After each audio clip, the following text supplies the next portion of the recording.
नमस्कार, श्रीखास किचनमध्ये तुमचं मनापासून स्वागत आहे। आज आपण आलू वडे कसे करायचे ते बघणार आहोत।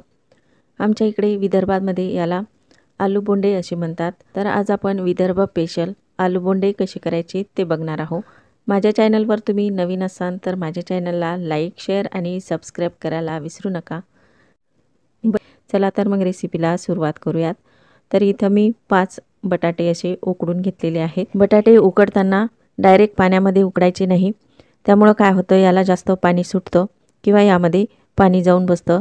तर काय करायचं, कुकरमध्ये पाणी टाकायचं आणि त्यावर एक डब्बा ठेवायचा आणि डब्यामध्ये पाणी न घालता बटाटे वाफेवर 2 शिटी काढून उकडून घ्यायचे आहे। तर असं केल्यामुळे त्याला पाणी सुटत नाही, मस्त असे कोरडे होतात। तर बघा अशा पद्धतीने मस्त हे कोरडे झालेले आहेत आणि याचे सगळे आपण फोडी करून घेतलेले आहेत। हे चांगलं चुरून घेतल्यावर बाजूला ठेवूया। आणि इथं मी चणा डाळीचं बेसन घेतलेलं आहे। तर 2 वाटी आपल्याला बेसन घ्यायचं, यामध्ये चवीपुरतं मीठ घालायचं आहे। आणि इथं मी अर्धा चमचा ओवा घेतलेला आहे, तो थोडा हातावर चोळून घ्यायचा आणि या बेसनामध्ये टाकायचा आहे आणि थोडं मिक्स करून घ्यायचं। आणि इथं पाणी टाकायचं आहे, थोडं थोडं पाणी टाकायचं, जास्त पाणी टाकायचं नाही, जसं लागेल तसं पाणी यामध्ये टाकायचं। याचे गोळे होणार नाहीत, अशा पद्धतीने हे पीठ आपल्याला पातळ करून घ्यायचं आहे। तर 2 वाटी आपण बेसन घेतलेलं आहे, त्याकरिता 2 वाटीच इथे मी पाणी पण वापरलेलं आहे। तर बघा या गडव्याने छोट्या 2 वाटी पाणी टाकलेलं आहे आणि याला चांगलं असं मिक्स करून घ्यायचं। तर बघू शकता इथं मी एकदम छान असं बॅटर तयार करून घेतलेलं आहे। हे बॅटर आपल्याला बाजूला मुरायला ठेवायचं आहे। गॅसवर कढई ठेवून त्यामध्ये फक्त एक मापच आपल्याला तेल टाकायचं आहे। तेल छान गरम झालं की अर्धा चमचा जिरं टाकायचं। जिरं छान गरम झालं की त्यामध्ये 5 ते 6 लसूण पाकळ्या कुटून घेतलेल्या आहेत त्या टाकायच्या आणि थोड्या परतवून घ्यायच्या आहे। 2 ते 3 हिरव्या मिरच्या कुटून घेतल्या त्या पण यामध्ये टाकायच्या, हे पण थोडं परतवून घ्यायचं आहे। एक मोठा कांदा बारीक चिरून घेतलेला आहे, तो यामध्ये टाकायचा आणि भाजून घ्यायचा आहे। थोडा लाल होईपर्यंत आपल्याला हा कांदा भाजायचा। 5 ते 6 कढीपत्त्याची पानं टाकून छान असं परतवून घ्यायचं आहे। कांदा आपला छान लाल झालेला आहे, यामध्ये 1 चमचा हळद टाकायची, अर्धा चमचा जिरा पावडर, 1 ते 1.5 चमचा लाल तिखट टाकायचं। याआधी मिरची टाकली त्यामुळे थोडं तिखट जपून टाकायचं। 1 चमचा इथं मी जाडसर असे धने कुटून घेतलेले आहेत ते टाकायचे आहे आणि 1 चमचा सोप टाकायची। सोप टाकल्यामुळे या मसाल्याला छान असा सुगंध येतो आणि खायला पण चविष्ट लागते। आणि अर्धा चमचा गरम मसाला टाकायचा आहे आणि भरपूर अशी कोथिंबीर टाकायची आहे।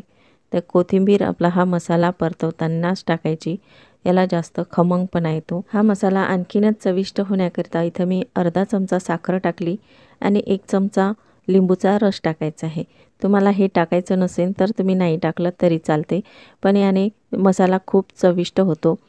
थोडं मसाल्यामध्ये पाणी टाकायचं आणि हा मसाला थोडा आणखी परतवून घ्यायचा आहे। मसाला आपला सर्व छान मसा मिक्स झालेला आहे, त्यामध्ये आपल्याला ह्या बटाट्याच्या फोडी टाकून आणखी याला थोडं परतवून घ्यायचं।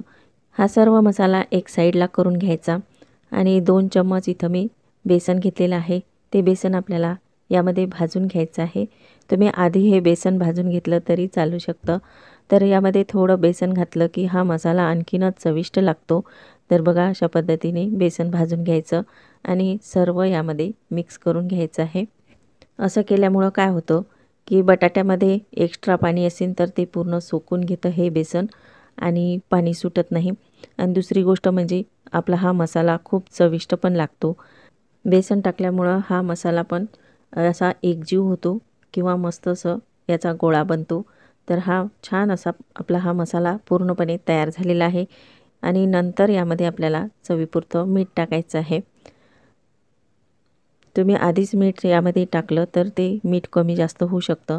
मसाला बघून यामध्ये मीठ घालायचं आहे आणि नंतरच मस्त असं मिक्स करून घ्यायचं। तर आपला हा चविष्ट मसाला तयार झालेला आहे। तर हा मसाला आपल्याला एका ताटामध्ये काढून घ्यायचा आणि थंड करून घ्यायचा आहे। थंड करून घेतल्यावर याचे मस्त गोळे करून घ्यायचे। आपला हा मसाला थंड होईपर्यंत आपण तेल गरम करून घेऊया।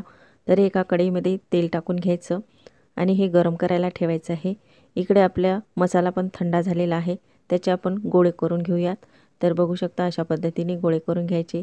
तुम्हाला जसे आलूवडे करायचे त्या पद्धतीने तुम्ही गोळे करून घेऊ शकता, की चापट किंवा गोल अशा पद्धतीने पण तुम्ही याचे गोळे करून घेऊ शकता।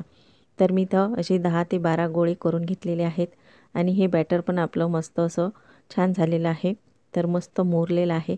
तर इथं काय करायचं, किंचित असा सोडा टाकायचा आहे। तर मी इथे आपला भज्याचा सोडा घेतलेला आहे आणि थोडं अगदी 2 थेंब यामध्ये लिंबूचा रस टाकायचा। तर असं केल्यामुळं हे मस्त असं सॉफ्ट हलकं असं तयार होतं। तर आपलं हे बॅटर पण मस्त असं स्मूथ तयार झालेलं आहे आणि यामध्ये हे गोळे टाकायचे आणि यावर थोडं हे बॅटर टाकून घ्यायचं आहे आणि अशा पद्धतीने हे तेलामध्ये सोडायचे। तर इथे तेल पण मस्त गरम झालेलं आहे, तर आपण हे गोळे यामध्ये सोडून घेऊयात। तर अशा पद्धतीने आलूवडे किंवा आलूबोंडे आपल्याला करून घ्यायचे आहे।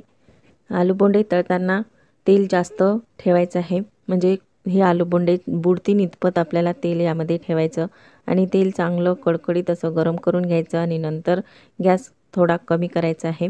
असं केल्यामुळं काय होतं, की हे आलूवडे मस्त असे तळल्या जातात आणि जास्त लाल पडत नाहीत। तर अशा पद्धतीने मस्त असे आलूवडे तळून घ्यायचे आहेत। तर बघू शकता आपले आलूवडे मस्त तयार झाले। तर अशाच पद्धतीने आणखी आपण पूर्ण आलूवडे तळून घेऊयात। तर हे चपटे पण आलूवडे आपल्याला तळून घ्यायचे। तुम्ही हे आलूवडे असे वडापावमध्ये पण टाकून खाऊ शकता। तर अशा पद्धतीने आपण हे सर्व आलूवडे तळून घेऊयात। तर बघू शकता हे पण आपले मस्त तयार झालेले आहेत। आलूवडे पूर्ण तळून झाल्यावर इथं थोडं बॅटर उरलेलं आहे, तर त्यामध्ये मी मिरच्या टाकून घेतलेल्या आहेत आणि ह्या मिरच्या पण आपल्याला तळून घ्यायच्या। तर बघू शकता इथं सर्व आलूवडे आपले तयार झालेले आहेत किंवा आलूबोंडे पण म्हणू शकता। तर अशा पद्धतीने झटपट आपले हे आलूबोंडे आणि मिरचीचे भजे पण मस्त तयार झालेले आहेत। तर तुम्ही पण नक्की ट्राय करून बघा। नाश्त्याला करू शकता किंवा तुम्हाला जेव्हा करायची तेव्हाही तुम्ही करू शकता। तुम्ही जर सकाळी नाश्त्याला बनवत असाल तर काय करायचं, रात्री बटाट्याचं भरीत बनवून फ्रीजमध्ये ठेवायचं आणि सकाळी असे पटकन हे वडे तयार होतात आणि हे वडे तुम्ही सॉससोबत किंवा चटणीसोबत खाऊ शकता। तर अगदी हॉटेलप्रमाणे आपले हे आलूबोंडे तयार झालेले आहेत। तर असे हे विदर्भ स्पेशल आपले आलूबोंडे तुम्ही पण नक्की ट्राय करून बघा आणि असेच नवनवीन व्हिडिओ पाहण्याकरिता माझ्या चॅनलला सबस्क्राईब करा।